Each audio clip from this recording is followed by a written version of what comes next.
afternoon, Head to Head. This is Chris. Hey guys, this is Scott. How's everybody doing? Yeah, we are back. We had a little bit of a layoff there on Monday. Kind of regrouping here, kind of trying to format our program here moving forward with new content and stuff like that. But I'll call it a regroup. yeah, well, let's call it a regroup. How you making out, brother? I'm doing okay, man. You know, it's Wednesday. It is Wednesday. Okay, thanks for verifying that for me, man. Yeah. I wasn't too sure about that. But yeah, man, I'm doing okay. Yourself? Hey, man, I'm doing really well, man. I actually had a good experience down the VA yesterday. Okay. Or A little Christology going on down a there? little Christology, a Okay. little this, a little that. But met some fascinating folks down there and had a good conversation with the Voc Rehab, or the VR&E as like they want to call it now. Basically, it's Vocational rehab. it's basically Never, vocation. ever? No, it's actually pretty good deal. So it's under the Chapter 31. I don't know if any of our listeners know about the Chapter 31, but it's actually Is that something. bankruptcy? Could be. I don't know. I'm just teasing. No, I mean, you know, you go to Chapter 30 and then Montgomery GI Bill to go to school and things like that. But then, this is a different aspect. It doesn't actually interfere with any of that. There is some qualifications and things like that you have to go through. Obviously, you have to submit an application, then you have to go down through an orientation. Okay. The orientation was only about 45 minutes long. It was a group of us there yesterday, kind of having a listen to what they have to offer. But basically, in a nutshell, brother, is from the gist that I got out of it, they're actually, we talk about this a lot, where we're military folks are coming out and they're being underutilized. Right. This gives you a hard jump start to kind of narrowing down what you want to do, pick the right school to go to, the right technical school, right college, whatever it might be, and actually focus on a particular area, and then they will actually help you find a job either within the VA or out in private sector for the role, whether you want to be a social worker, an HVAC tech. If you want to get into broadcasting, journalism. They'll even send you just barber school too, right? If you want to be a barber. Yeah, I think they can do pretty much everything, and it's all based Okay. off an assessment that you take before you get to the orientation. So I thought That's that was awesome. yeah, man. So we always talk about the VA, but I don't think the challenge is so much the VA. I think it's actually getting through the VA, like Right. doing the process. Because let's be honest, you did that just before Christmas, right? Right. And now you just had your appointment yesterday. Well, in fairness, I had to reschedule the one appointment because everybody was sick, and then I had to go in. So Okay.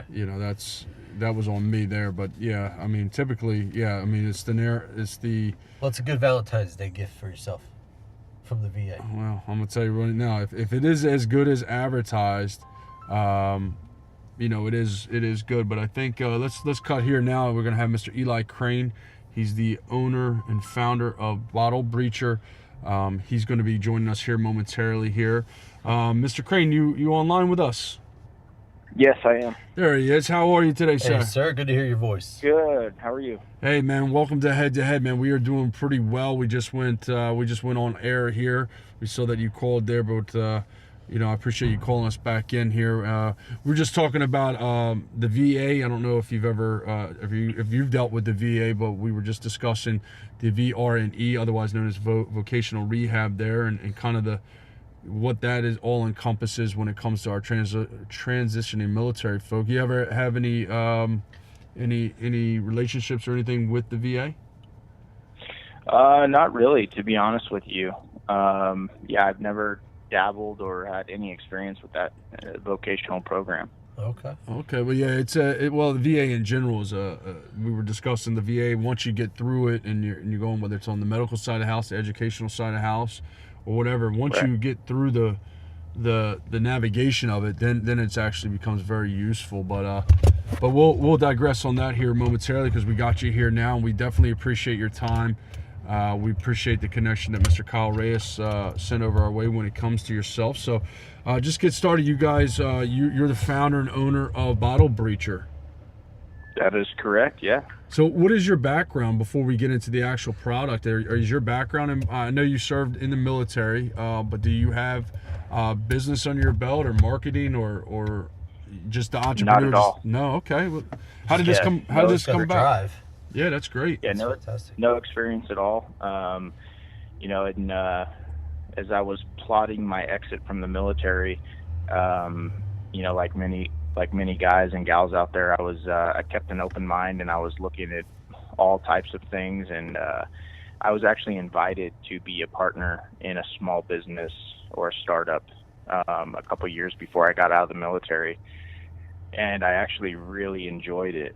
Like, it opened my eyes to the freedom and the challenge and the possible huge upside that comes with being your own boss or an entrepreneur. And so, that kind of got the aspiration juices flowing with me. And I learned quite a bit with that company, and, got to work with some guys in the military that, I had a lot in common with, but the business was not making enough money to support my family, and I knew I was getting out. So I took some of the stuff that I had learned there and had this really cool product that really hadn't been seen much in the USA, the 50 caliber bottle opener. Right. And my little brother brought me one back from the Philippines, as a matter of fact, and I loved it, and all my buddies loved it, and I believed that I could make it better, so I set out to do that, and I did that. And then I asked my wife if she could help me sell it online, and that was kind of the birth of our company, BottleBreacher. That's but awesome. Like I said, I didn't have a fancy MBA or really any business education. What I had was a lot of desire, a lot of drive, a bunch of resiliency, some common sense, and instinct, and the ability to build a team. That was what I had going for me, and I utilized it to start this business. Now, your wife, she has a little bit of background. I was doing a little research. She has background in the business world, right? Through college? Well, yeah, she went to the Eller Business School at the University of Arizona, and she actually majored in nonprofit. So, not really in what we're doing, but some of the education and courses that she took, like accounting, have definitely transcended that divide, and helped us out a lot. And I think where she really got the majority of her business education was by actually starting businesses. So while I was deployed and while I was training in the SEAL teams, my wife successfully opened 2 very small online businesses. But that's kind of where she learned how to do it, and she took that knowledge and agreed to partner with me on this, and that's how we've made it work. Now this product that you were talking about, small, you guys started this pretty much through an Etsy account. Did I read that correctly? You guys started pushing this through Etsy. That's outstanding. What's that, like? We started it on Etsy. Okay. And Etsy is a phenomenal platform. It's not easy to learn how to use, but if with it, like anything else, with resilience, the ability to humble yourself and seek out advice and stay after it, we learned how to utilize it. That's pretty good. So how'd you convince her to partner with you? I'm going to go back to that, because you said she agreed to partner with you.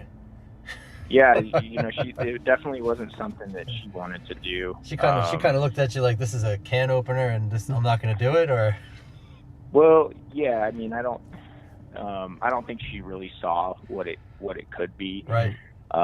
And the other thing too is my wife, like, I'm in our relationship, I'm the risk taker, and my wife just likes to,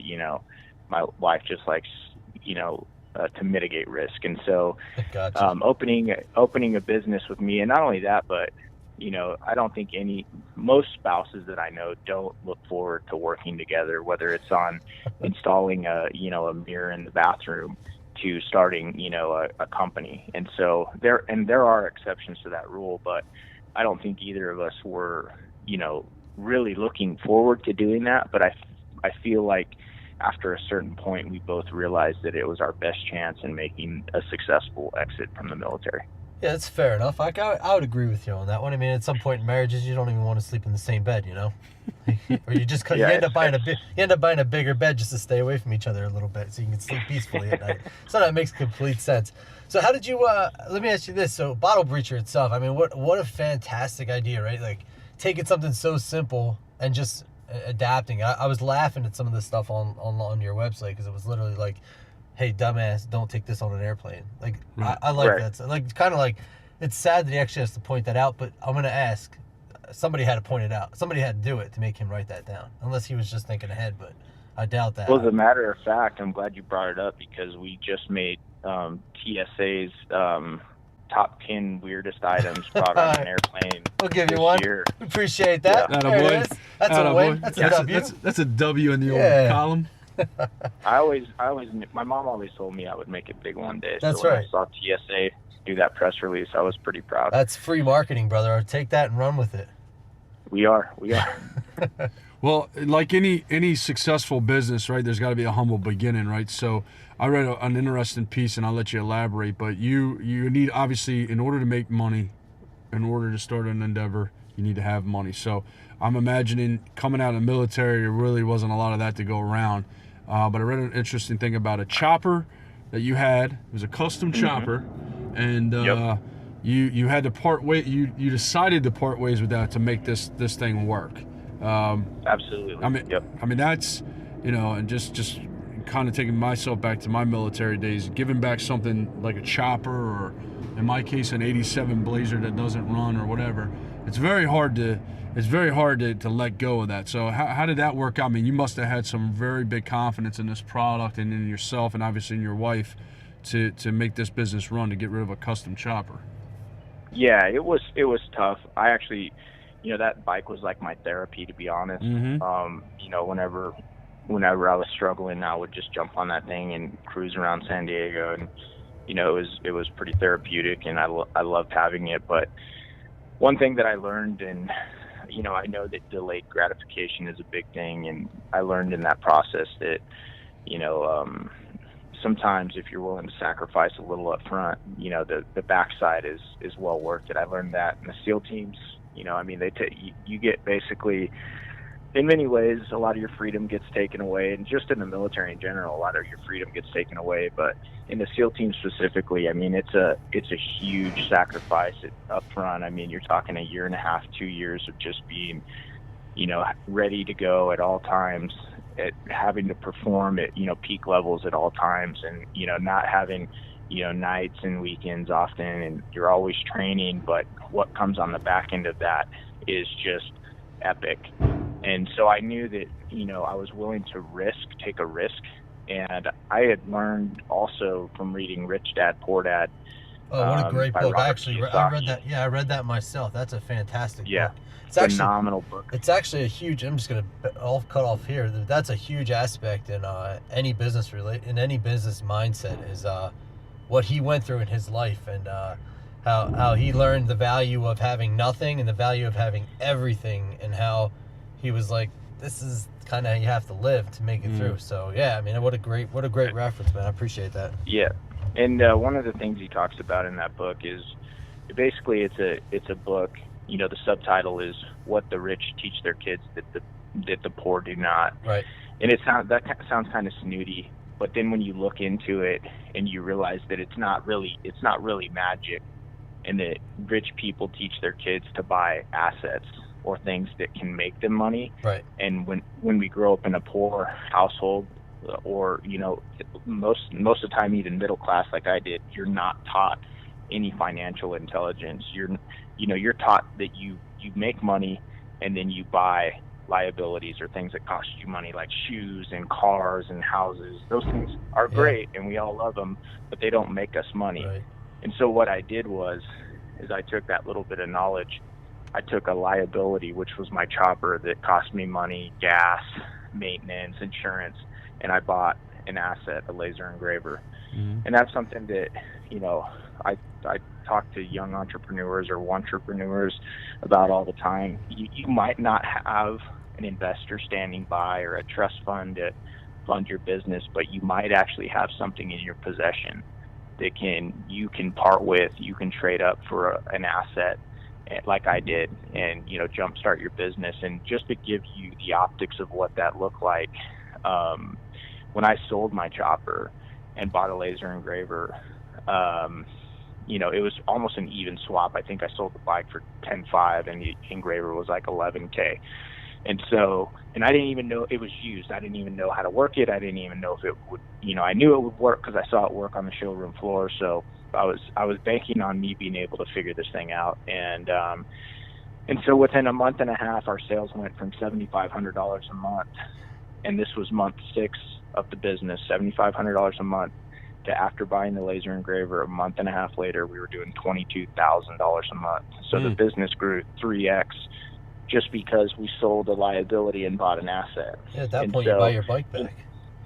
Yeah, well, at that point, I actually doubled down because I saw that had worked, Right. and I didn't buy my bike back. Matter of fact, I just bought a bike last year. I waited all that time to buy a bike. What'd you get? But what I did was I kept taking profit and reinvesting it in other assets. And now, we have 8 laser engravers. We have 2 powder coat spray booths. We have a powder coat oven. We have 2 t-shirt machines. We have a pad printer. We have a CNC lathe, a CNC mill, and 3D printers. We have so much, so many other assets, and we've doubled down on that formula, and that's how we built this company. And it's when you look at it, we are the 16th best-selling Shark Tank company of all time. I think we passed the $20 million mark this last year. And so I don't say that to brag. I actually say that hoping that you have listeners out there that are wondering if it can be done, right? And just because there's this idea out there that everything, that under the sun has been done already, and you're not going to reinvent the wheel or do anything cool, and it's impossible to start a business without a trust fund or wealthy investors in the family, and that's just not the case. Right. If you're willing to work your ass off and be creative and build a team, and work like nobody's willing to work, you can do it too.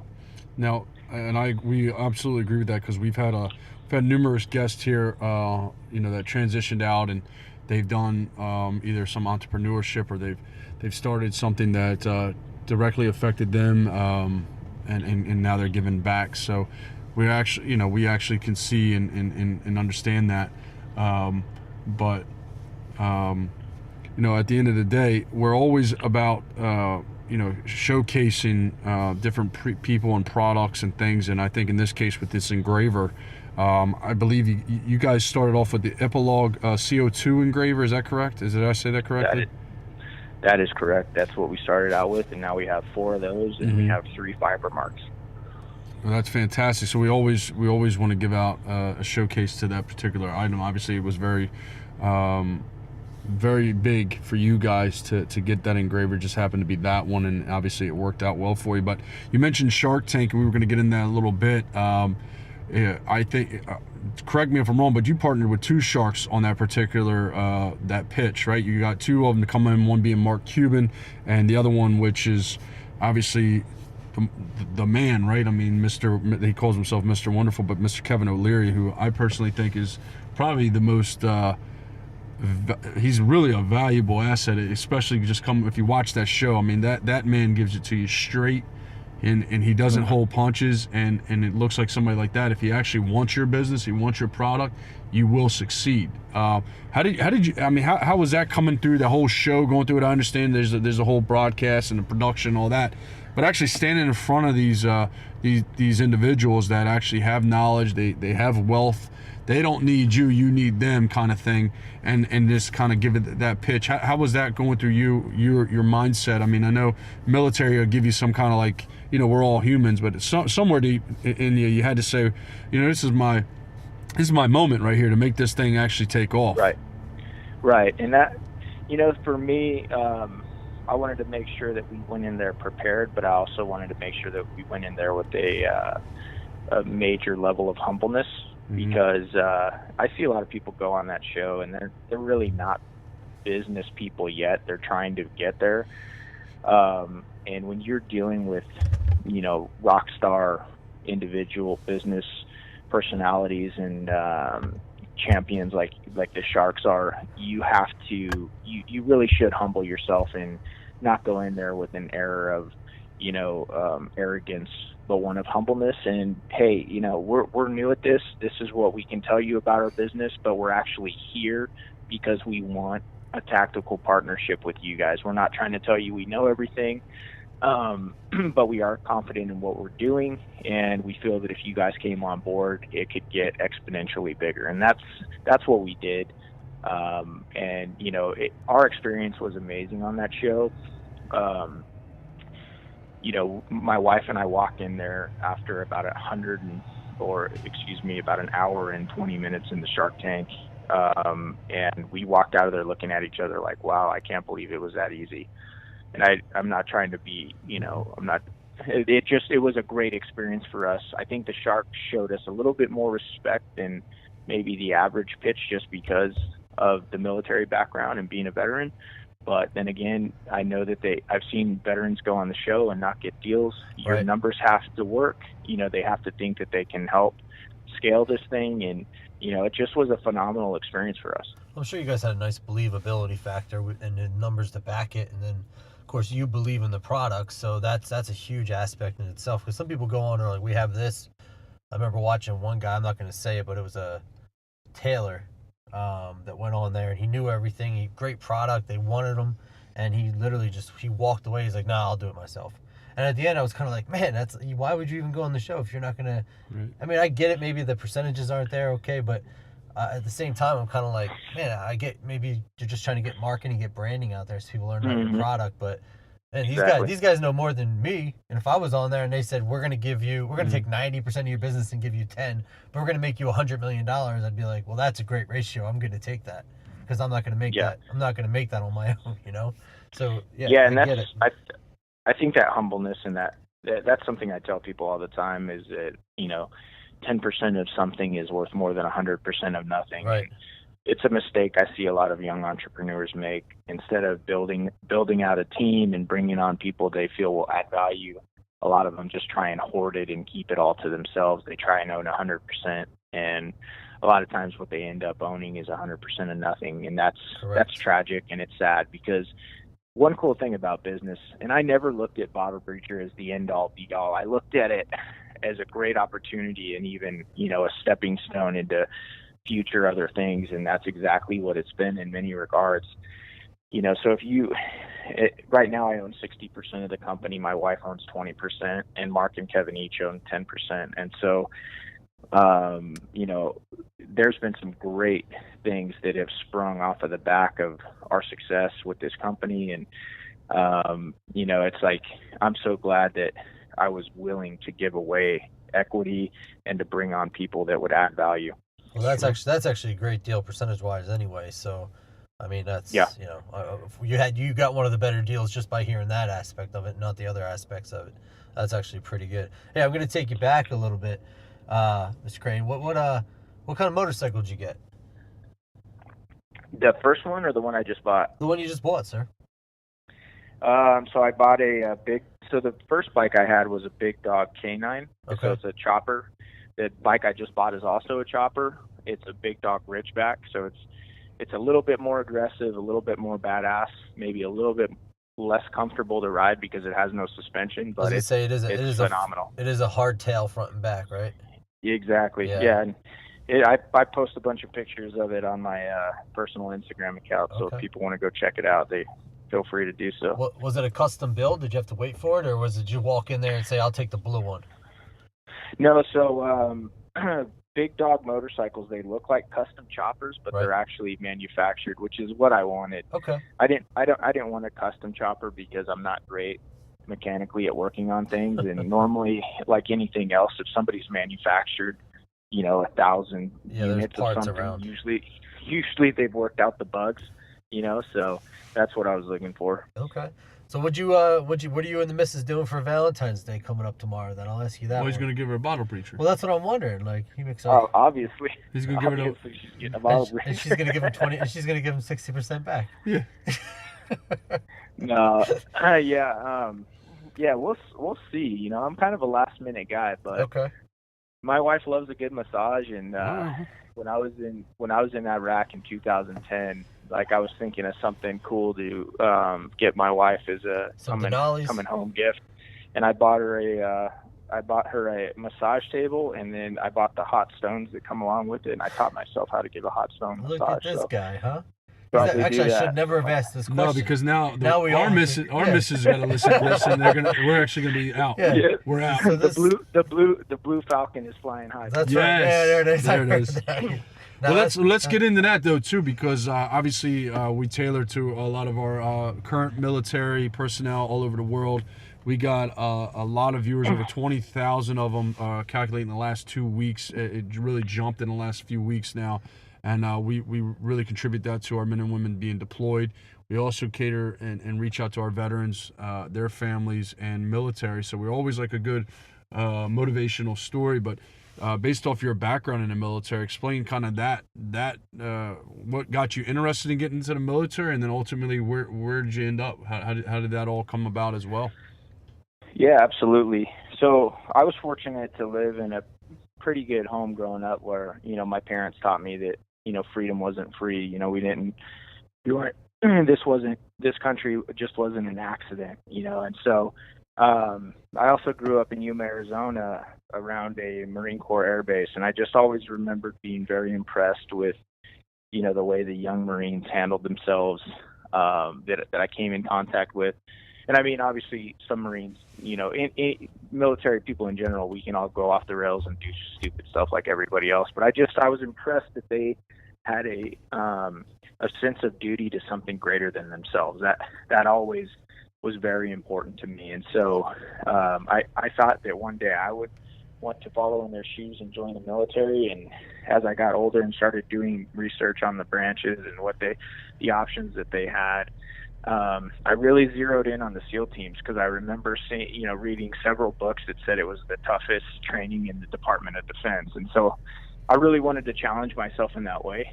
And when I learned, my dad also gave me a piece of advice in high school. He said, Eli, if you want to be happy in your career, pick something that you would more or less do for free.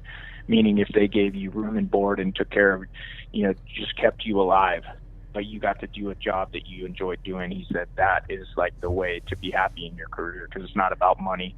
He's like, don't chase money. It will never work out. Will never work out good for you. And so I kind of took that advice, and I matched that up with the SEAL teams and what they were doing. They were jumping, they were diving, they were blowing stuff up, they were proficient shooting, and doing hostage rescues, and that just sounded really cool and exciting, and it really appealed to that mission side of me that is a big side of me. And so I went and I joined the Navy the week after 9/11. Okay. Because I knew I dropped out of school. I was at the University of Arizona here in Tucson. And whether it was a good decision or not, looking back on it, sometimes I wonder if I should have just finished up my last year and then joined. But there was something inside of me that was burning, and it said, hey, this is the time. Your country needs you. Your country needs a lot of young men and women to step up and go fight evil. And so that's exactly what I did. And unfortunately for me, I didn't make it through SEAL training on my first time. I showed up, kind of with this attitude that I could just, do the bare minimums and kind of, half-ass it. And I realized really quickly that doesn't work in that program. And so I got sent out to the fleet for 2.5 years, where I served a couple of years on the USS Gettysburg as a gunner's mate. Okay. And so that was a couple of the toughest years of my life. I equate being on a ship to being on a floating prison. But I did meet some phenomenal people on the boat that I worked with, and that are still friends of mine to this day. So, and it also showed me once again that just because you think you deserve something doesn't mean you do, and nobody owes you a damn thing. And if you want to be successful, you better show up prepared. And so, thankfully, after 2.5 years, I got the opportunity to come back and class back up with Class 256. And I went straight through with Class 256, went through SQT, SEAL qualification training, and then joined up with SEAL Team 3. Awesome. And then I did 3 back-to-back deployments with SEAL Team 3. All 3 of them were to Iraq. And so, I had the fortune of getting to do some pretty cool stuff with some amazing people. That's phenomenal, man. So that's just I'm a little blown away that you actually stepped up and said, I'm gonna do this again. I'm gonna do it the right way. And you just called yourself out on it. So that's pretty honorable in itself.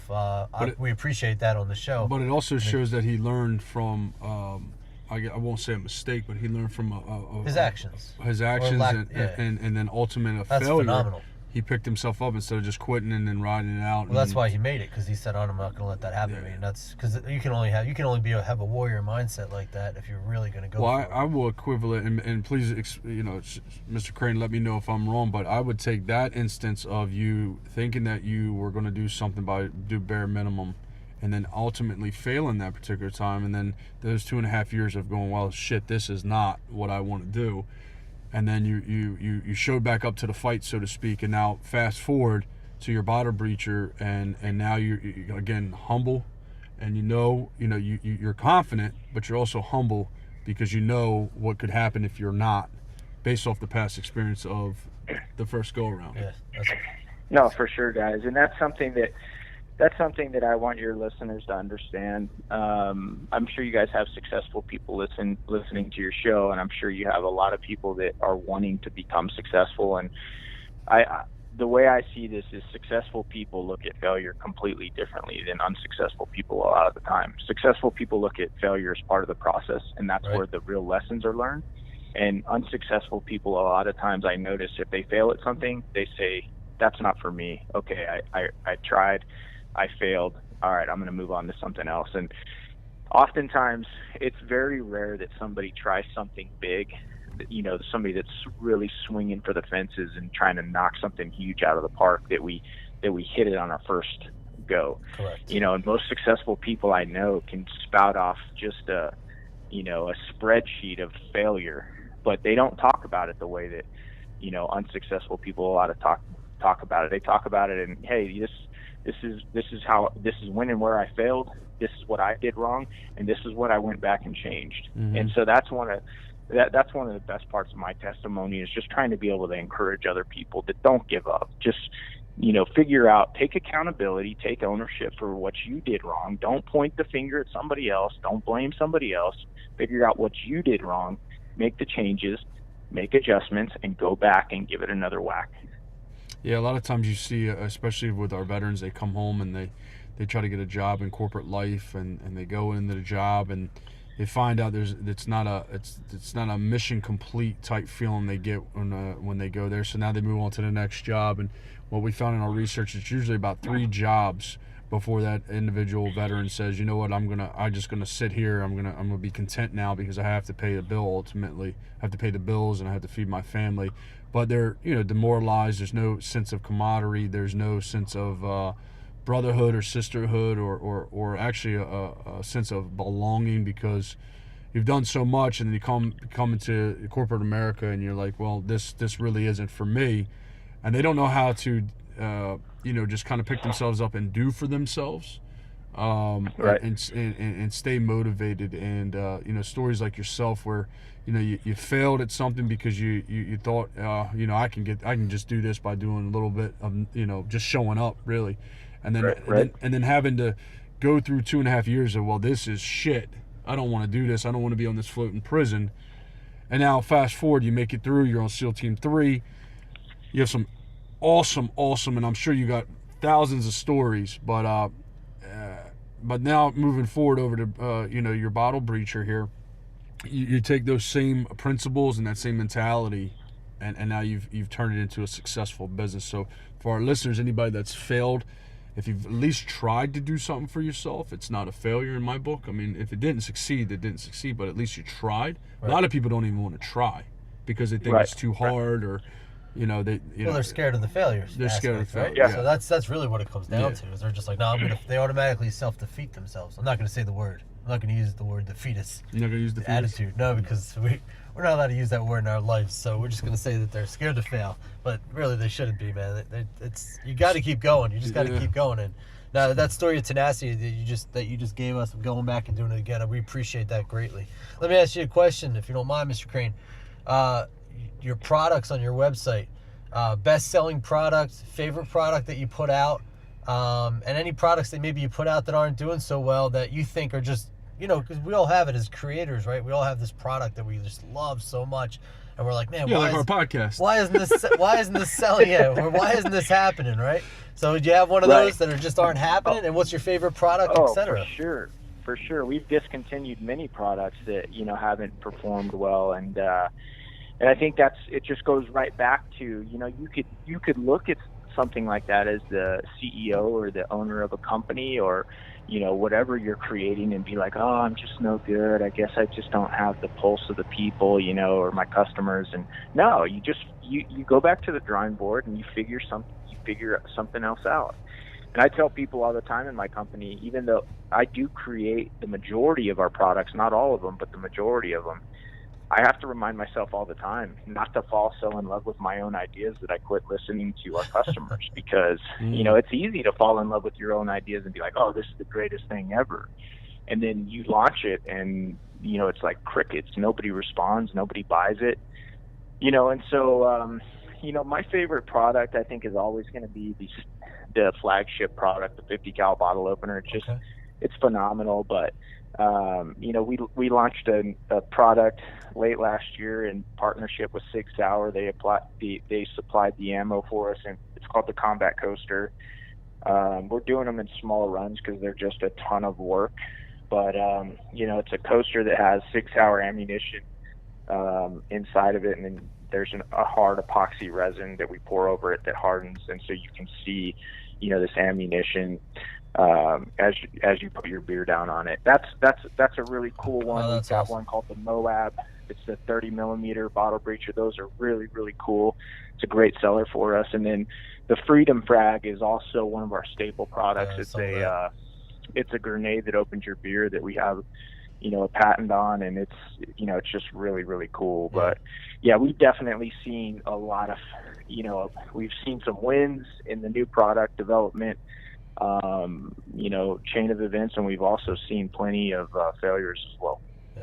Now, I like the frag myself. I saw the fragmentation grenade. I was like, oh, it's pretty tight. I had to actually look at it to be like, well, how are you going to do this? Like, how are you going to make this work now, But yeah, with these products and stuff, does your partners, Mr. Cuban and Mr. Leary, do they have input as well, or you just it's kind of your run and they back you with the media and the marketing and things like that? And I guess the second part to that is how, for our listeners who, obviously these are some household names at this point, either with Shark Tank, Dallas Mavericks, all the above, and other venues, but how are they to work with? Are they pretty easygoing outside of the show, or they're a little bit quirky in their own way, or how's that work?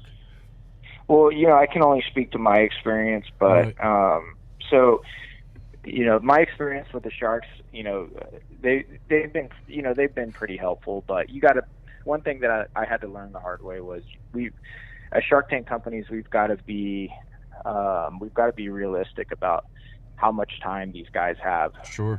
For their Shark Tank companies and for you. They're like anybody else, I really see them more as investors, right. And most investors want their money to work, for them and not vice versa.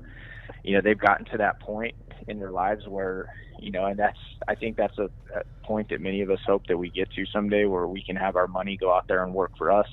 We can invest, $150,000 in, this little company, BottleBreacher, and we hope that our investment gets paid back to us in it first and foremost, and then we hope that more money comes in off of the risk that we took by putting that money out there to work.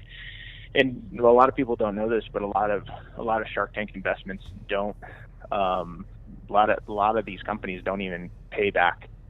They're not even able to pay back, the Sharks for their investment, just because it doesn't work out, or the company goes under, or whatever it is. And so the Sharks have been overall, they've been helpful, but it's not like we're going to board meetings with them, or right. They're constantly checking in on us. We give them a couple updates every month on what we're up to, what the numbers are looking like, where we're struggling, what we need help in, where we're succeeding, that kind of just a broad overview of how the company's doing. And then every once in a while, they might they might say, hey, have you guys taken a look at this? Maybe you guys should call this person or look into that. But, you know, all in all, it's been a great experience for us, you know, and I would absolutely do it again. Sure. Well, where can we find your products and see upcoming new projects and stuff from BottleBreacher? Yeah, if you guys want to go check out our products, you can go to BottleBreacher.com. Breacher spelled BREACHER. That's BottleBreacher.com, and that's where our new stuff will be launching. Well, we appreciate that. We'll definitely, push that out on our end too, our social media. We'll shoot that on our Instagram, Twitter, obviously our homepage on Head2Headpodcast.com. We'll put that out there as well for you. Try to bring in some more, people that may have heard of it, didn't quite know what it was, or have never heard of it and now are intrigued. We'll try to get them over to your website here. And see what we can drum up on that end. But we definitely appreciate your time today, sir, and we look forward to keeping in touch with you guys and your company, and see where you guys are going to go here in 2019 and obviously further out. All right. Well, I appreciate your time, guys. God bless you guys, and I hope you guys are extremely successful. Thank you. Thank you. Well, we appreciate that. Take care of yourself, sir. Bye-bye. So that was Mr. Eli Crane from BottleBreacher, the founder and owner of BottleBreacher. That was a pretty interesting story, man. Yeah, I appreciate it, man. He opened up a little bit to us, let us know some of his failures. So as a guest, thank you very much, Mr. Crane. We definitely appreciate that insight and showing us the building blocks of what you had to go through and what made you who you are today. Well, it's very, very rare that you get somebody that's successful that wants to tell you about their failures. Right. No offense, but that's a huge aspect to not make it and have to live with that. And like you said, for 2.5 years, he had to live with that, yeah. and he hated it. You could tell just by him calling it a floating prison, because that's not where he wanted to be. Right. So he went back and he did it. And that's now you're talking about a successful story. Well, every day I go to prison. It's not floating, brother. It's just. It's not a float prison. Nah, brother. No. It's. You gotta get the jailhouse workout in. That's what No, counts. it's something, brother. No, it is. But yeah, we definitely appreciate that, Mr. Crane, and we guaranteed we look forward to BottleBreacher.com, guys. Go get them. Yeah, and hey, maybe not too late for your loved one. Go get that man or woman in your life a nice wine opener or. I don't have to do wine. Yeah, they do, man. Do? I saw that. You just throw the grenade at the bottle of wine, and when it shatters, That's it, brother.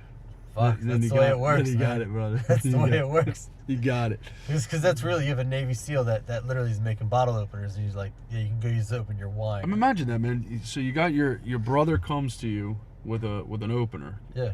And you look at it and you go, I appreciate that.